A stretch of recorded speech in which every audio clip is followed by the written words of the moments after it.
E D പലർക്കും വലിയൊരു പ്രശ്നമായിട്ടുള്ളൊരു കാര്യമാണ് ഇറക്ടൈൽ ഡിസ്ഫങ്ഷൻ.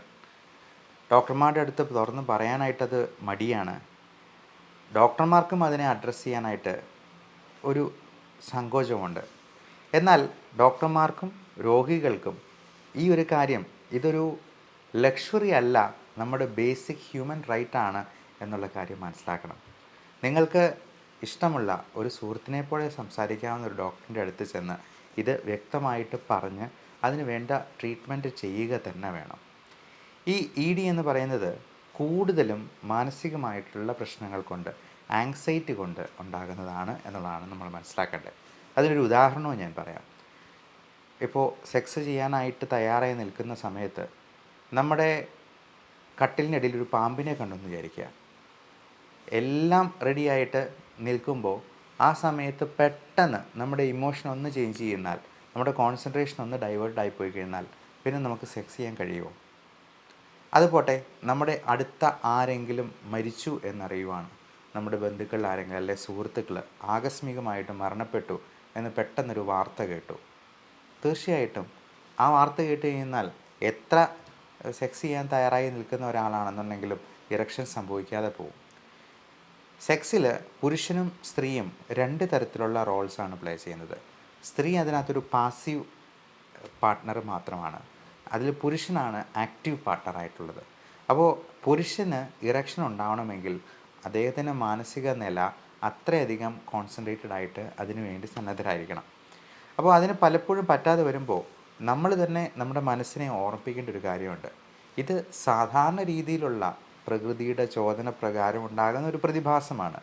നമ്മൾ ഭക്ഷണം കഴിക്കുന്ന പോലെ അല്ലെങ്കിൽ മൂത്രം ഒഴിക്കുന്നത് പോലെ തന്നെ അത്രയും സിമ്പിളായിട്ടൊരു കാര്യമാണ് എന്ന് നമ്മുടെ മനസ്സിനെ ഓർമ്മിപ്പിക്കണം.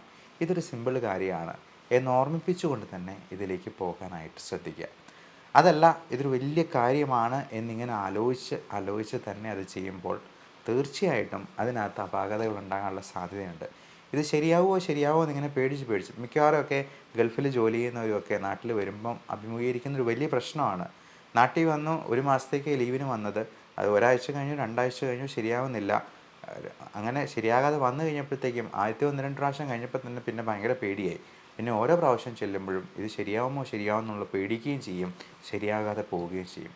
അപ്പോൾ ഇങ്ങനെയുള്ളപ്പോൾ നമുക്ക് വളരെ എഫക്റ്റീവായിട്ടുള്ള ചില മരുന്നുകൾ കൊണ്ട് ഇതിനെ ഒന്ന് മാനേജ് ചെയ്യാനായിട്ട് കഴിയും. ഏറ്റവും പ്രധാനമായിട്ടും നമ്മൾ ഇതിനുള്ള വൈറ്റമിൻ സപ്ലിമെൻറ്റ് കൊടുക്കാറുണ്ട്. L-ആർജിനിൻ, കോഎൻസൈം Q. ഇതൊക്കെ നമ്മുടെ രക്തയോട്ടം പ്രോപ്പറാകാനായിട്ടും വേറെ ബ്ലോക്കുകളൊന്നും ഉണ്ടാകാതിരിക്കാനും ഒക്കെ സഹായിക്കുന്ന സംഗതിയാണ്. ലിംഗത്തിലേക്ക് നല്ല രക്തയോട്ടം ഉണ്ടായിരുന്നാൽ മാത്രമേ ഈ പറഞ്ഞ പോലെ നല്ല ഇറക്ഷൻ ഉണ്ടാകത്തുള്ളൂ. അതുപോലെ തന്നെയാണ് പ്രീമച്വർ ഇജാക്കുലേഷനും. അതിന് കൂടുതൽ സമയം കിട്ടാനായിട്ട് ഉള്ള കുറച്ച് ടെക്നിക്കുകളുണ്ട്. ഇങ്ങനെയുള്ള കാര്യങ്ങളെല്ലാം നമ്മൾ വിശദമായിട്ട് പലപ്പോഴും പറഞ്ഞു കൊടുക്കാറുണ്ട്. നമുക്ക് എല്ലാ കാര്യങ്ങളും ഒരു വീഡിയോയിൽ സംഗ്രഹിച്ച് പറയുക എന്ന് പറയുന്നത് പ്രാക്ടിക്കലി പോസിബിൾ അല്ല. അപ്പോൾ നമ്മുടെ അടുത്ത് ഇപ്പോൾ ഓൺലൈൻ കൺസൾട്ടേഷനായിട്ട് എടുത്ത് വരുന്ന പേഷ്യൻസിനാണെന്നുണ്ടെങ്കിലും വിശദമായിട്ട് എൻ്റെ കാര്യങ്ങളെല്ലാം എക്സ്പ്ലെയിൻ ചെയ്ത് കൊടുത്ത് അതിനുള്ള ട്രീറ്റ്മെൻറ്റ് കൊടുക്കുമ്പോഴേക്കും ആൾ ഫുള്ളി ഓക്കെ ആയി പോകുന്ന ഒരു കാര്യം നമുക്കും സന്തോഷകരമായിട്ടുള്ള ഒരു സംഗതിയാണ്. അതേപോലെ തന്നെ ഇതിൻ്റെ പേരിലുണ്ടാകുന്ന ചൂഷണങ്ങൾ പലപ്പോഴും അശാസ്ത്രീയമായിട്ടുള്ള പല മാർഗങ്ങളിലൂടെയും രോഗികൾ ഇങ്ങനെ സഞ്ചരിക്കുന്നുണ്ട്. ഇതിനുള്ള പല തരത്തിലുള്ള പരസ്യങ്ങളും കണ്ട് അതിൽ നിന്നും പൈസ ചിലവാക്കി ചിലപ്പോൾ ആരോഗ്യം കൂടെ നഷ്ടമാക്കി വരുന്ന ഒരു കാഴ്ചയും നമ്മൾ കാണാറുണ്ട്.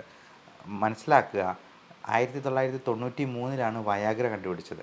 ഈ വയാഗ്ര അടങ്ങിയിട്ടുള്ള പല രീതിയിൽ അടങ്ങിയിട്ടുള്ള പല തരത്തിലുള്ള മരുന്നുകളും പല പേരുകളിൽ പലയിടത്തായിട്ട് ഡിസ്ട്രിബ്യൂട്ട് ചെയ്യുന്നുണ്ട്.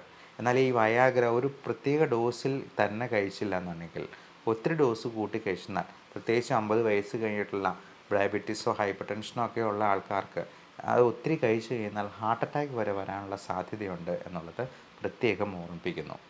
അതോടൊപ്പം നമുക്ക് ആങ്സൈറ്റി കുറയ്ക്കാനുള്ള മരുന്നുകളും ചിലപ്പോൾ ഇതിൻ്റെ കൂടെ ആവശ്യമായിട്ട് വന്നേക്കാം. കാരണം ആ ആങ്സൈറ്റി കുറച്ചില്ല എന്നുണ്ടെങ്കിൽ ഒരിക്കലും ഫലപ്രദമായിട്ടൊരു സെക്ഷൽ ഇൻ്റർകോഴ്സ് പ്രാപിക്കാതെ വരും. ആളുകൾ ഇതിനു വേണ്ടി എത്രമാത്രം പൈസ ചിലവാക്കുന്നു എന്നുള്ളത് ചിലപ്പം നമ്മളെ തന്നെ ഞെട്ടിപ്പിക്കുന്നതാണ്. മുമ്പ് ഒരു പേഷ്യൻ്റ് വന്നപ്പോൾ പറഞ്ഞാണ്, ടൈഗർ ടെസ്റ്റിസിന് വേണ്ടി പുള്ളി ലക്ഷങ്ങളാണ് പിടിച്ചത്. 1-2 ലക്ഷം രൂപ കൊടുത്ത് ടൈഗർ ടെസ്റ്റിസ് വാങ്ങിച്ച് എങ്ങനെ ഉപയോഗിച്ചു എന്നുള്ളത് ഞാൻ ചോദിക്കാൻ പോയില്ല. കാര്യം ഇങ്ങനെയുള്ള അബദ്ധ ധാരണകളാണ് നമ്മുടെ നാട്ടിൽ പല പുരുഷന്മാരും വെച്ച് പുലർത്തുന്നത് എന്നുള്ളതാണ്. അപ്പോൾ പുരുഷന് ശരിക്കും പെർഫോം ചെയ്യാൻ പറ്റില്ലെങ്കിൽ സ്ത്രീ ഇട്ടിട്ട് പോകുമോ, ഭാര്യ വല്ലവരുടെയും കൂടെ പോകുമോ എന്നുള്ളൊരു പേടി ഒരു വശത്ത്. ഇതെല്ലാം ചേർന്ന വല്ലാത്തൊരു സിറ്റുവേഷനിലാണ് പല രോഗികളും നമ്മൾ വന്ന് കാണാറുള്ളത്. അപ്പോൾ ഇതിന് ശാസ്ത്രീയമായ പിന്തുണയുള്ള ഒരു ചികിത്സാ ശാഖയിൽ നിന്ന് തന്നെ ട്രീറ്റ്മെൻറ്റ് എടുക്കാനായിട്ട് പ്രത്യേകമായിട്ട് ശ്രദ്ധിക്കുക. ഏറ്റവും കൂടുതൽ ഇതിന് ഓർഗാനിക്കായിട്ടുള്ള ഫങ്ഷണൽ ഇ ഡി എന്നും ഓർഗാനിക് ഇ ഡി എന്നും രണ്ടായിട്ട് തിരിക്കാം. ഫങ്ഷണൽ ഇ ഡി ആണ് ഞാൻ ആദ്യം പറഞ്ഞ ആങ്സൈറ്റി മൂലമുള്ള, ഉത്കണ്ഠ മൂലമുള്ള പ്രശ്നങ്ങൾ. ഓർഗാനിക് ഇ ഡിയിൽ ഏറ്റവും കൂടുതൽ കാരണം വരുന്നത് പ്രമേഹമാണ്, 2 പുകവലിയാണ്. പുകവലിയും പ്രമേഹവും എല്ലാം രക്തക്കൊഴലുകളെ ചുരുക്കുന്നതാണ്.